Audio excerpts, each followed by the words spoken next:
I am joined today by my friend Phil Wyman, known as the Wild Theologian. Phil, so grateful for you and your ministry over the years. You have been to some crazy places and you've done some crazy things. So the moniker fits you well. Thanks for being on the podcast. Yeah, those are the places I love. Yeah. Well, we'll get into some of that as we get into this conversation about a recent book that you've had come out, and we want to dive into that as well. But Phil, why don't you introduce yourself to our listeners? Okay, so Phil Wyman, who is he? I'm somebody who was not raised in church and became a Christian when I was 21, and always enjoyed taking God outside the four walls right from the beginning. I think my introduction to Jesus was rather radical in itself, and it set the stage for me thinking that, not only was this a wild and crazy world, but we had kind of a wild and crazy Savior who was willing to interrupt our lives. Yeah. Well, tell us a little bit about that. Tell us about your experience with Christ. Oh my gosh. So I was 21 years old. I was studying music at Palomar College in San Marcos, California. There was a group of friends who were part of my classes at Palomar College who all went to the same Calvary Chapel. And I love to debate. So we would debate religion. And I was raised in the Christian Science Church, which would put me into more of a new age category. The physical universe doesn't really exist. It's like a figment of our imagination. And so is sin and sickness, all of those negative things. And so we would debate, and they weren't particularly good debaters, except perhaps one of them who now is a pastor in a Calvary Chapel.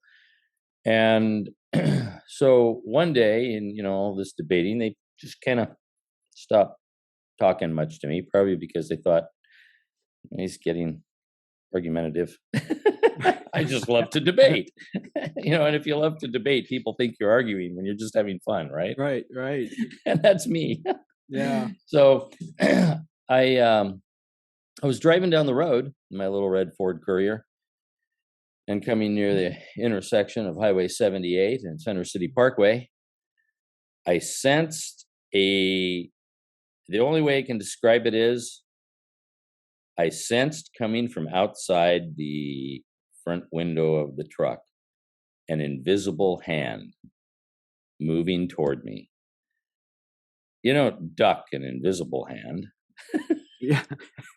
And I'm driving at freeway speed anyway, right? And as it kind of came through the window, it came to my face, and I felt a sensation on my left cheek, and my head snapped, bam, and the word God just kind of popped up into my head. Whoa. Yeah. Wow. And so the next day, one of these people who was I would commute to school. We'd meet halfway there and trade off driving. This girl, Janet, it just popped in my head. I said to her, "Were you praying for me at, such and such time yesterday afternoon?" And she says, "No, but my father was." I was like, wow, something weird is going on here.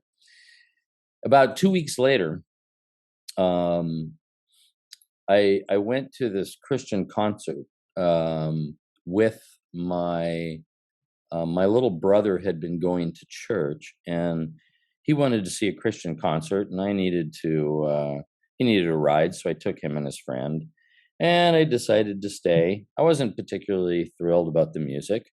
Remember who it was? Rock. It was Daniel Amos Band. Okay. And they were in their kind of country rock phase.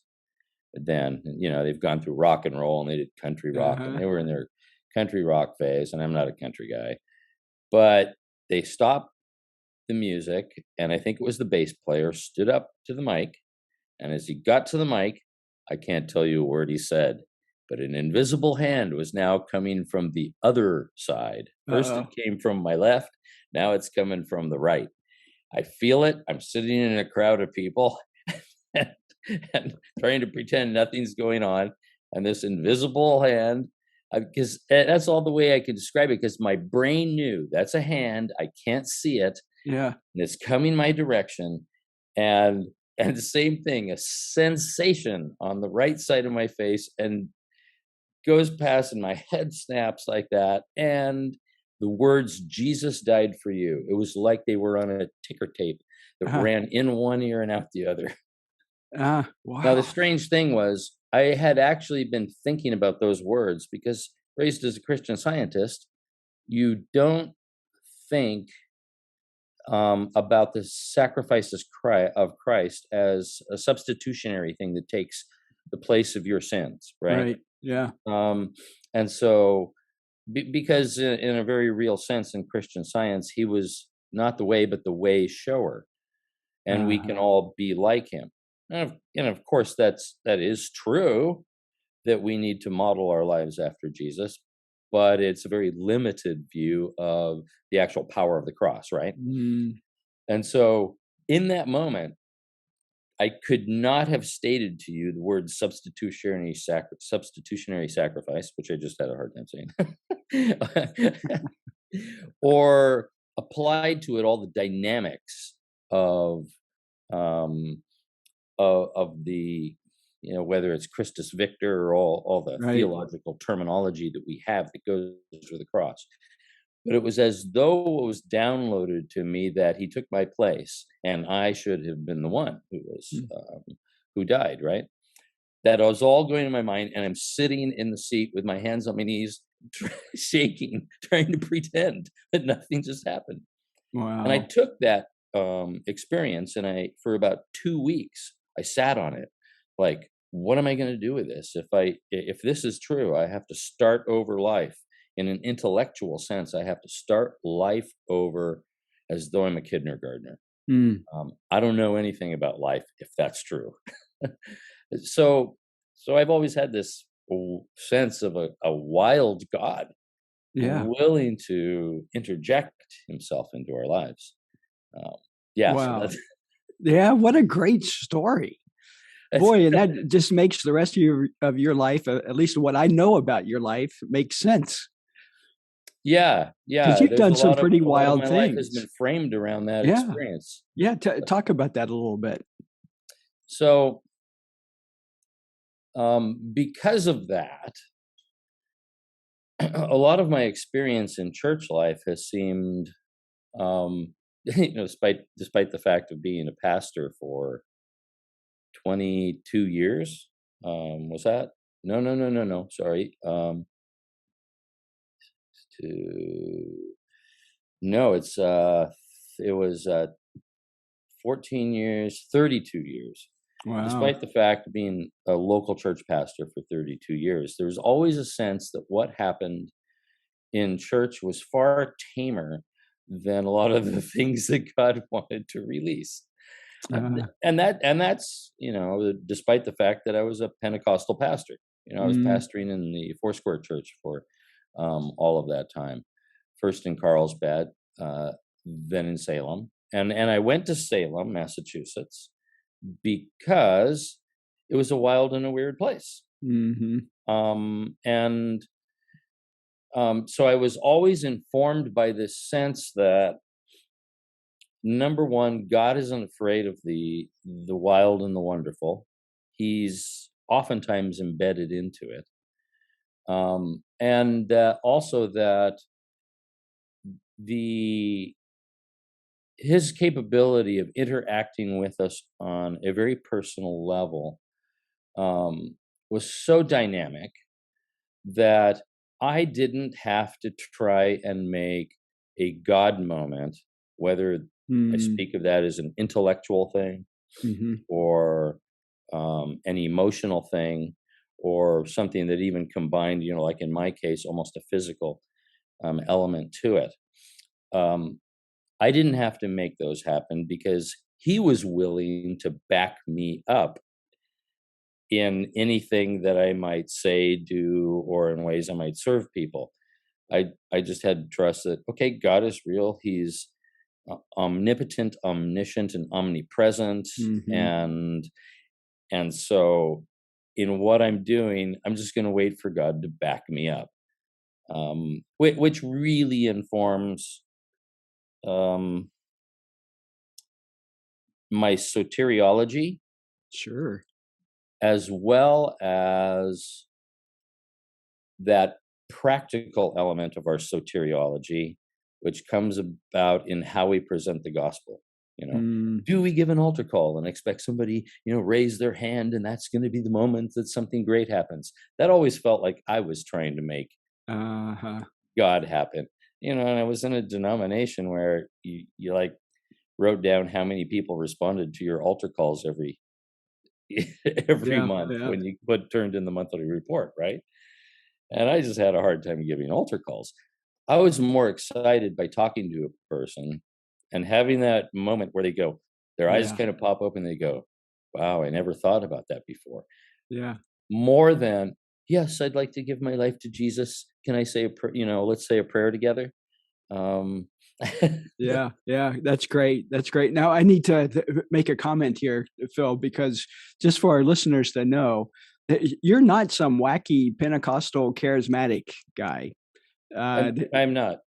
you're solid theologically, but the way in which you do theology is really fits how you've been described and what your experience is. That it's been wild. I mean, you've seen Right. God work in incredible ways, and that's been super fun for me to follow and to learn from you about.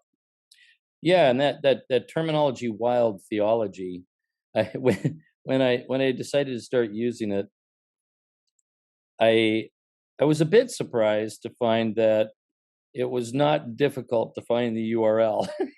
Wild theology, and That might, I think that's because we're afraid of it. yeah, yeah, You yeah. know, oh, he's got some wild theology. What does that typically say about us? Yeah, yeah, he's a Hmm. cult leader, right? Yeah. But for me, most of our theologies, whether they were Arminian or Calvinist, whether they were Pentecostal, they still or didn't didn't view the gifts as continuing on. Hmm. Um, they all still had a sense, oftentimes. This certainly isn't true for everybody, and I never have a sense. Certainly, have never have this sense with you, that God was in some kind of box. Yeah. Yeah. So we have our systematic theologies, right? And we systematize these things so we can easily define them. But I always thought that the world and the people in it were wilder than our theologies were allowing, and so was our God. Mm. And so that sense of wild, that terminology, wild theology, is just made sense for me. Yeah, yeah. Well, it fits, and that's a lot about what this recent book is addressing, isn't it? To the wild Hmm. experiences you've had in different places. Tell us a little bit Yeah. about the book. Why did you write it? Okay. So here it is. Love big or go home.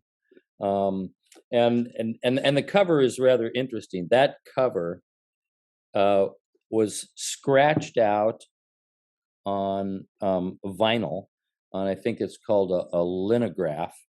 You take a piece of vinyl and a razor blade, and you cut you cut the lines out of it, but you have to do it backwards. So then you print it, right, Hmm. on a piece of paper. And I was at a festival in the Czech Republic. It's run by some combination of a former Pentecostal pastor and some Hussite pastors in the Czech Republic. And they're in the Czech Republic. I kind of get their theology. A number of them are, peaceful Christian anarchists, Yeah. which, which is a wonderful frame of reference. You Right. know, they're kind of going back to Peter Chelchitsky and Jan Hus, and saying, nobody will rule over us but God. Mm, good old days, right? Yeah, yeah.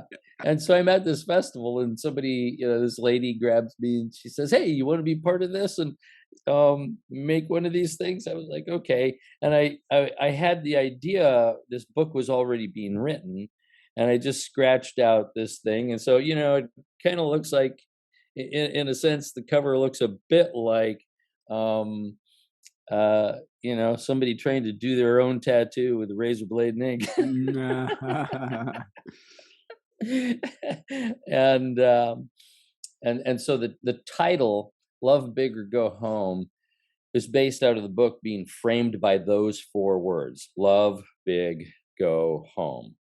um and I actually, and the chapter references, it starts with the word go, goes to the word home, then love, then big, and frames the gospel in all of those, in the reference to all of those words. mm, But along with it, there's an ongoing story of my travels for about a year and a half period when I was doing the nomadic thing for about a 3-year period. Here in the United States, I was traveling in a motorhome, being a rubber tramp, they call it. You familiar with that word? no, I'm not. So, rubber is a reference to the tires Right, right. on the vehicle. And the rubber tramps are people who are living in vans and cars and motorhomes.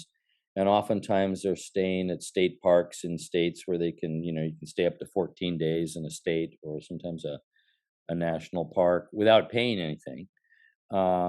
And you'll find the motorhomes at uh, Cabela's or Walmarts across the United States, where they stop for a night or two on their way Mm, somewhere.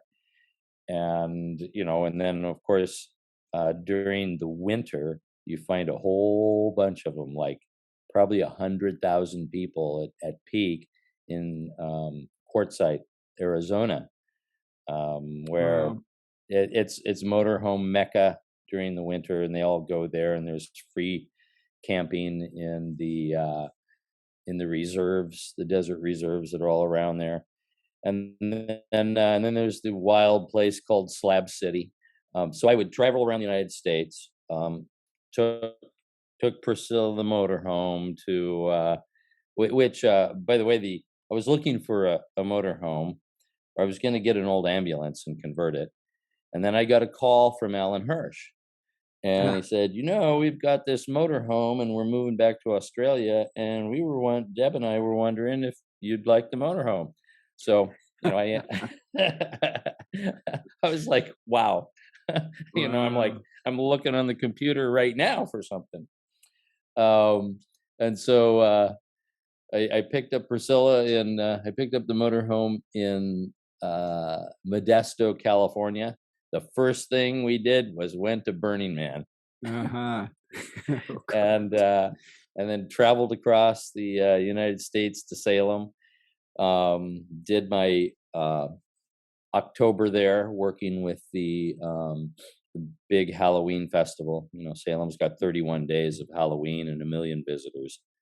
It's a wild place, and I had been running stages and booking bands and doing all kinds of ministry encounter experiences there for like 20 years. And then the next season, I literally have this my me and the motorhome have been around the perimeter of the United States. Uh, And then in the summer, I was spending my summers from May through September, early September, in the UK, working in festivals there, trying to get Christians to learn how to minister in those settings. So this, I, with each of the chapters, I tell the story of my travels and embed into it the lessons of a missiology. mm, Um, and the theme, the basic theme behind all of this, the plot is my travels, but the theme is the gospel is inherently a nomadic thing. um, like the Old Testament, like the Jewish people who were a nomadic people. Abraham wasn't, but God kind of kicked him in the butt and said, "Get out of here, uh-huh. go find this place." And he never actually, in a sense, owned the place he was sent to. Um, and they were a very nomadic people. And once they even got landed, they were still shepherds and um, travelers, oftentimes within their own country. And the priest caste didn't even own land, so there were all these dynamics that I looked at that I said, boy, that was an inherently nomadic experience. Hmm. And we get to the New Testament, it doesn't seem to change at all in that sense. Once Jesus comes into ministry, the classic phrase about his life is, the Son of Man has nowhere to lay his head. Yeah.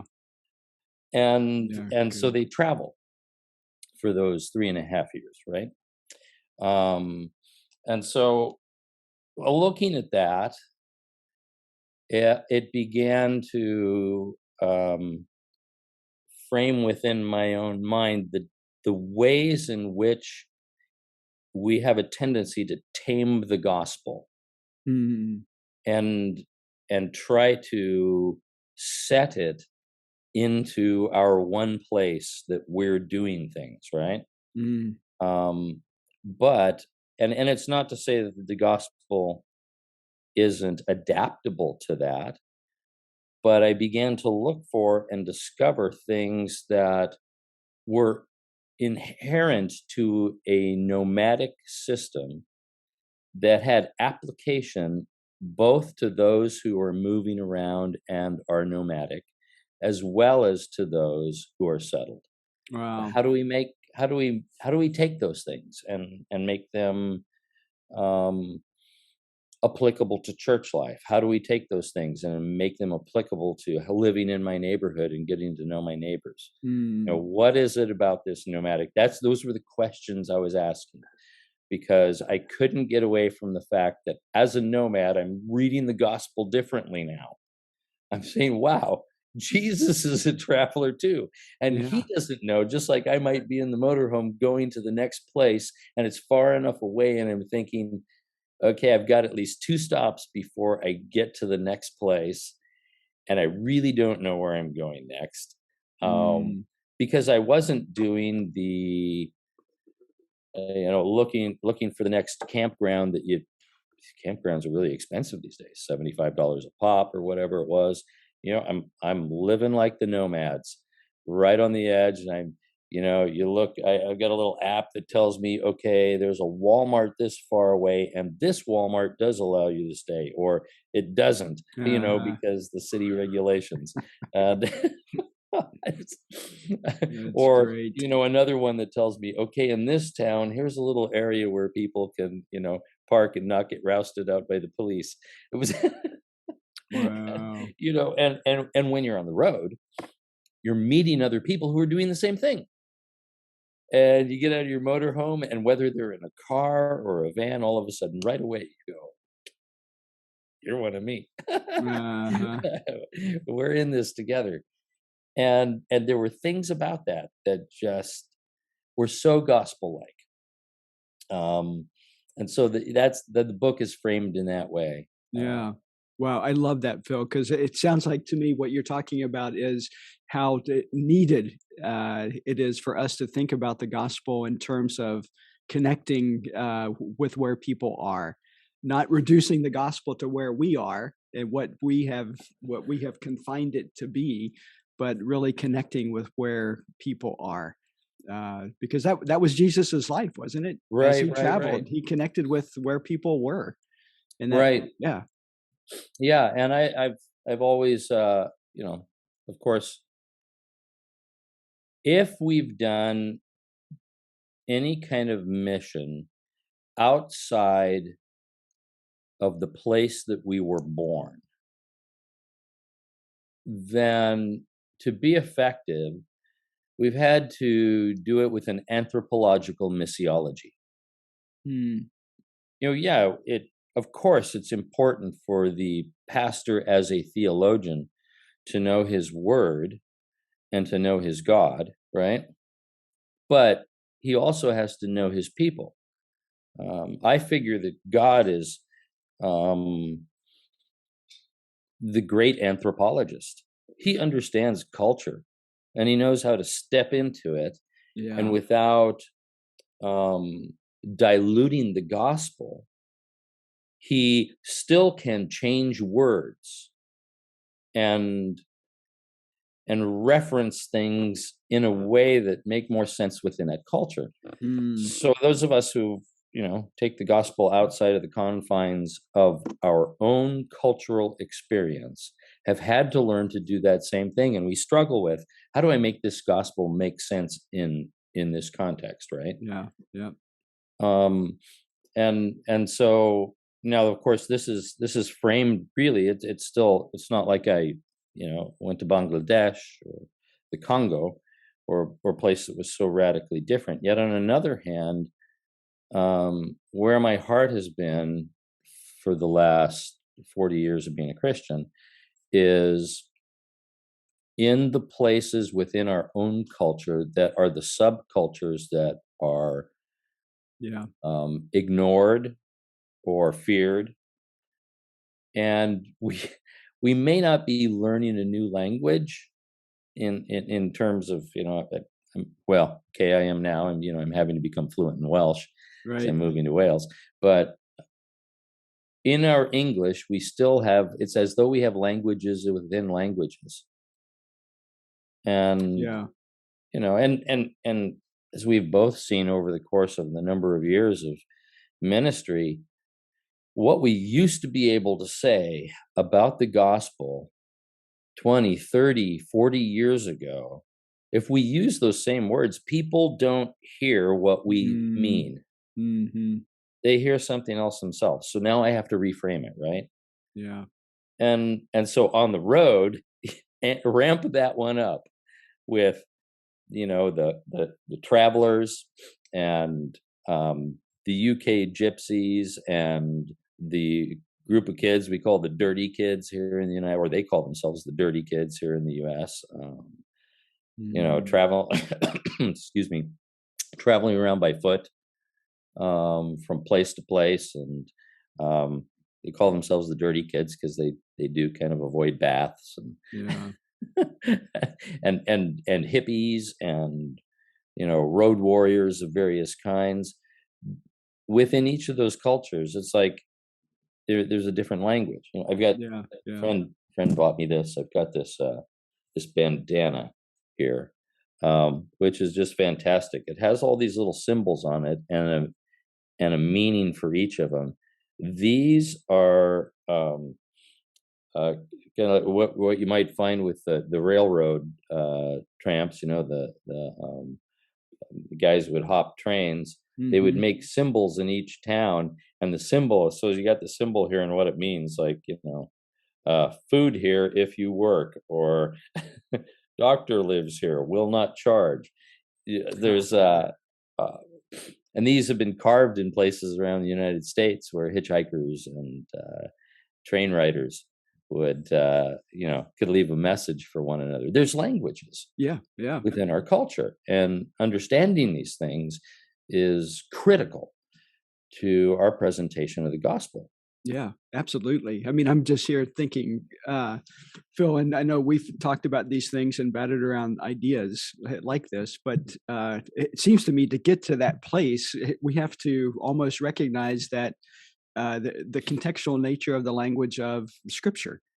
I mean, the way in Yeah. which the people talk, right, how they interacted, the words that they chose to interact were words that were meaningful to those different cultures. And Right. yet somehow haven't we've reduced that into a package, and we've taken the contextual nature of Scripture out, and we've put in our points. It Right. seems like rather than really being excited about God's engagement of people in meaningful ways. Right. Right. Yeah, and I think that's inherent to our, that is our taming. And Mm, to use a term in traveler and nomadic culture, that is how we've settled the gospel, uh-huh. right? Yeah, yeah, So if you have land and you live there, um, in a house, whether you're renting or owning, you are landed or settled. compared to the nomad, right? Yeah. And I think that that's what we do with the gospel. And your description of it there, we look at what he said, we take those exact words that were framed around that particular culture that actually oftentimes was very nomadic. He's talking about sheep Mm. and Yeah. you Right.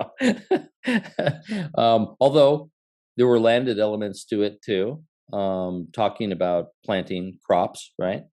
Um, Well, but they were meaningful to the people. I mean, there's they were philosophical meaningful to the language people. that's used in the New Testament, especially that's meaningful to the philosophers, farming language, the agrarian culture Yeah, that's yeah, yeah, referenced so often. And yeah, yeah. yeah, I love that. And And I love that term settled because that's what we've done. And it's not so much that our settling of the gospel is an issue of not being correct, because I think when we settle, right. we've settled it for ourselves, but we've tamed it to such a degree, it seems like, that we can't get outside of that settling so that we can connect with others.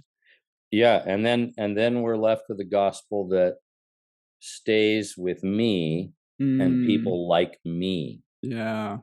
Even to the point where the Mm, whole church growth movement based around Donald McGavran's idea of um, reaching people who are in this my own monolithic culture, right?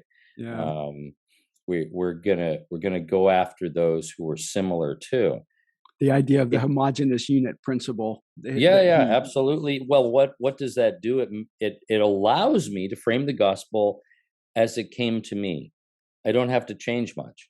Mm, Now, there is something very easy about that, but I don't think the gospel wants to stay like that. And it wants to challenge us out of our biases and challenge us out of our, narrow little frame. It wants to be wilder, yeah. right? Yeah. That's a great way to put it. So, oh yeah, the whole book's framed around that kind of contextualization of it within within a nomadic reference, and then saying, how do we, whether we're settled and landed or whether we travel, how do we utilize the principles of this nomadic gospel to allow it to, in a sense, to allow it to be free, which is a funny thing to say. Why, to let the gospel be free? Yeah. But if I've tamed it with my words and my thoughts, that really is what I need to be able to do. Mm, Break it outside of this narrow reference. So I was hanging out with, that it. I was in some of the stories that I have are they were just quintessential. I'm in Mississippi, and they have a state park system along the Natchez Trace trail. mhm. It's one of those trails that, as the Native Americans had to flee, or they were being shipped off across the country, so they're being taken from like northern Florida and Georgia area into Oklahoma, and they went this Natchez Trace trail. Well, along that, there's these absolutely gorgeous state parks, and I learned that you can camp in them for free for up to 14 days at a time in one of these. So I stopped at one of them, and there's a handful of motorhomes there. When I came through, it was winter, and of course the weather's just perfect, but there aren't many people that are camping there at the time, and they're in the midweek. And then they started disappearing, but there's one lady left who has a broken down trailer, and she's kind of like, my neighbor, a couple uh, slots down. And when I say broken down, I mean the axle was broken, Oh, and it wow. was and it looked like she'd been there a lot longer than 14 days, and her vehicle wasn't running. And she's like grandmotherly age. And I sit down and talk with her, and we sit down and have a beer together and talk, and then she starts to open up about her life, and she says, yeah, I was in prison for a little bit, and turns out that grandma was in prison for cooking meth. And I'm like, wow. My world has just gone poof. And we're sitting around and talking about God and talking about life and just being friends. And so for the Mm, next few days, my neighbor was this meth cooking grandma, wow. trying to figure out what she's gonna do with her trailer. And her daughter would come in every couple days, with the granddaughter and say hi to grandma. And Uh, the state park guys would drive by and check on her. Hey, how you doing? Getting any closer to getting this trailer out of here? yeah. So in those situations, Phil, how do you connect the gospel? um I spend a lot of time getting to know the person first and talking about life. And typically, um the amazing thing is, this guy's been a pastor for 32 years. um I can they'll ask me, what do I do? And when I say I'm a pastor, you know how this is, right? I'm a pastor, and people's eyes pop open. Yep, Like, their oh. language all of a sudden gets clean.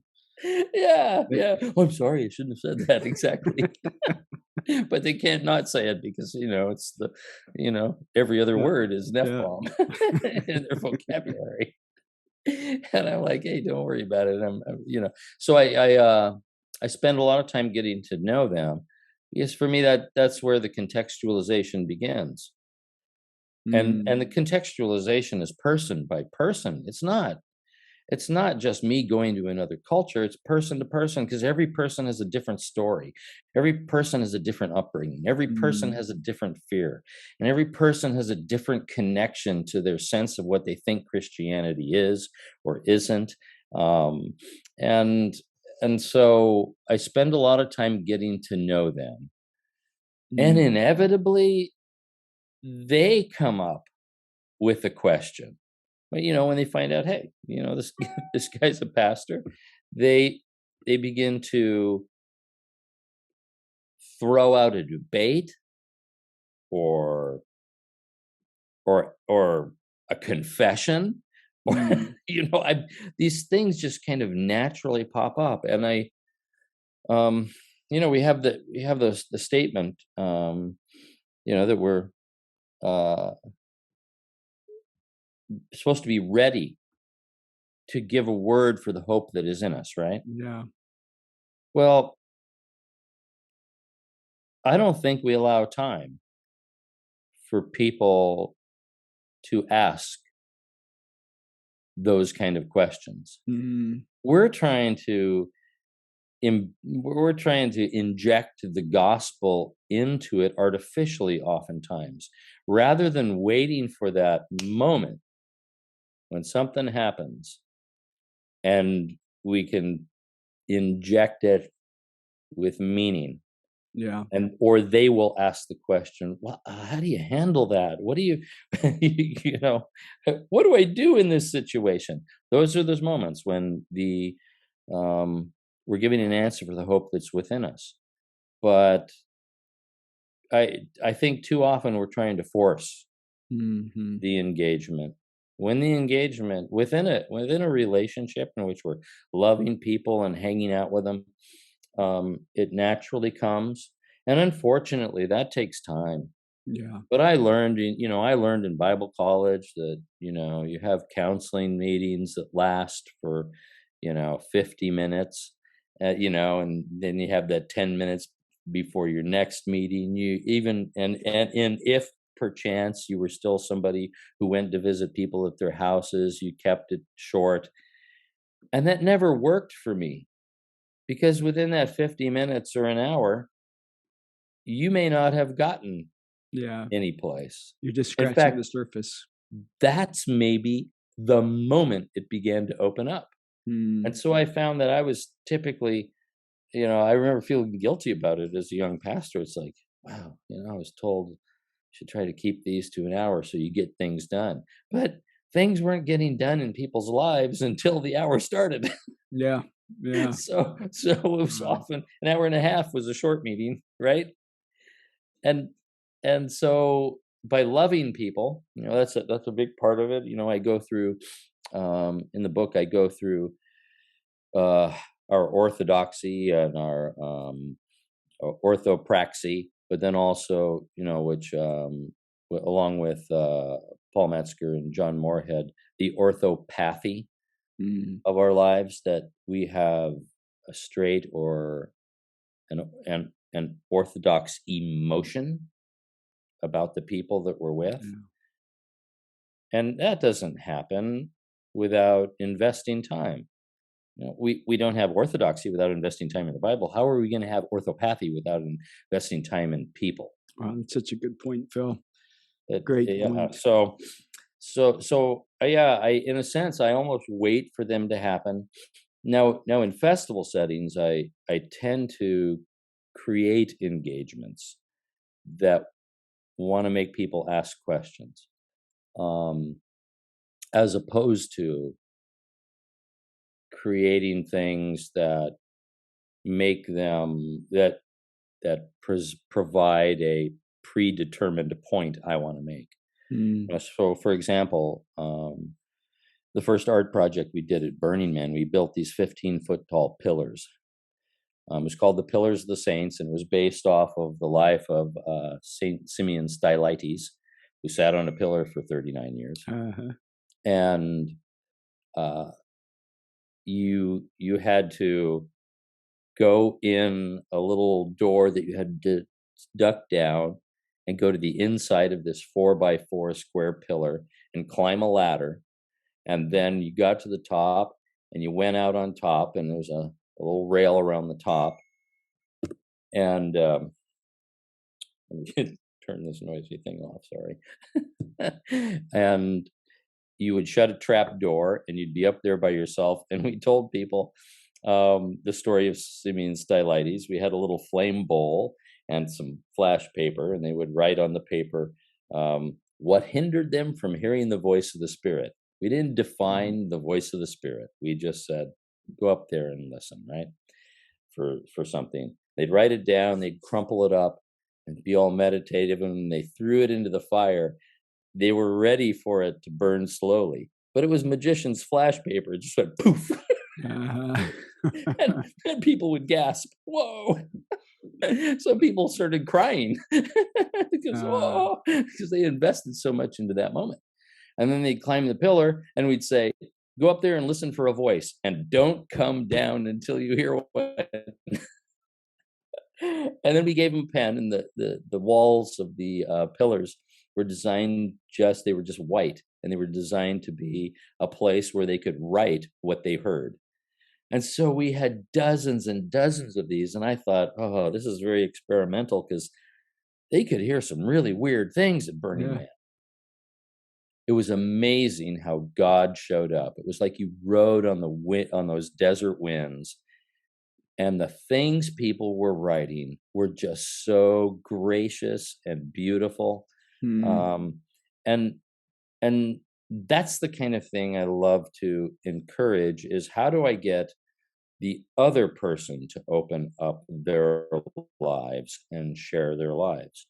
yeah. Yeah, I can't be sure that the gospel is actually going into the places I want to put it, unless it's a dialogue and not just, my evangelical monologue Yeah. style of presenting the gospel.